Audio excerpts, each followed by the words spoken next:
అంత గొప్పగా స్వాహాకారంతో దేవతలకి అందాలి అంటే, దేవతలు తినాలి అంటే, దేవతలు రావాలి అంటే హోమం జరగాలి. యజ్ఞము అంటే 4 ద్వారాలతోటి 4 వేదాలతోటి శాల వేస్తారు. హోమము అంటే హవిష్యము, ఆజ్యము అగ్నిహోత్రంలోకి వేసేటటువంటి ప్రక్రియని హోమం అంటారు. బలి అంటుంటారు, బలిహరణం అంటారు. బలి అంటే దేన్నో తీసుకొచ్చి చంపేయడం అనుకోకూడదు.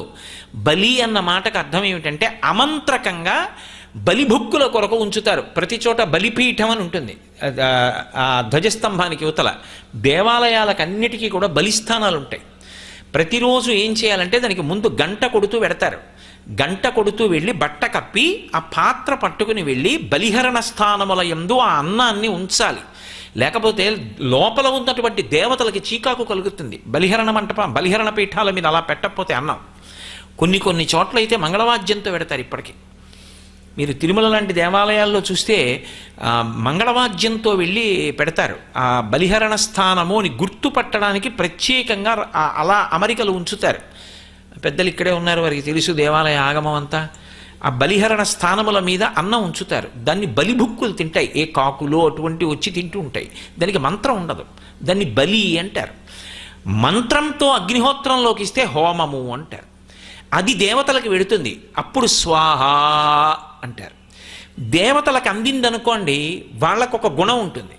అరే వీడు మనకి హవ్యం ఇచ్చాడు, ఆజ్యం ఇచ్చాడు, మనం ఉపకారం చేయాలి. మనం ఏమీ అడగకపోతే, మనం అసలు ఏమీ అడగలేదనుకోండి, అన్నీ ఇచ్చేస్తారు.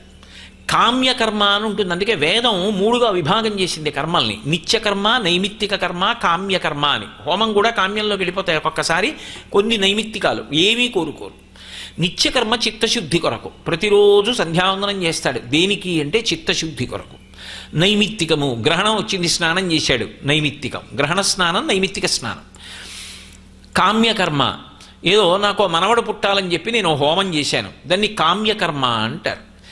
అప్పుడు ఏది చేస్తున్నా దేవతలకు అందాలి అంటే స్వాహ అంటే దేవతలకు ఎడుతోందని గుర్తు. స్వధా అన్నారనుకోండి, పితృదేవతలకు ఎడుతోందని గుర్తు. శరీరం విడిచిపెట్టేసిన వాళ్ళు 3 తరాల పాటు పితృలోకంలో ఉంటారు. వారికి అందుతుంది. అలా ఎలా అందుతుందండి? ఇక్కడ అగ్నిగుండంలో వేసింది అక్కడికి ఎలా అందుతోందండి? అంటే హైదరాబాద్లో ఉన్న మీ అబ్బాయికి విశాఖపట్నంలో మనీ ఆర్డర్ కడితే ఎలా పెడుతోంది? ఇది నువ్వు పెట్టుకున్న వ్యవస్థ కాబట్టి నమ్మకం ఉందా? దేవతలు పెట్టిన వ్యవస్థ మీద నీకు నమ్మకం లేదా? ఇక్కడ కట్టిన మనీ ఆర్డర్ అక్కడ అందితే, ఇక్కడ అగ్నిహోత్రంలో ఇచ్చినటువంటి కవ్యం అక్కడ పితృదేవతలకు అందదని చెప్పడానికి నువ్వెవరు? శాస్త్రం ప్రమాణం. తస్మాత్ శాస్త్రం ప్రమాణం తే కార్యాకార్య వ్యవస్థితం.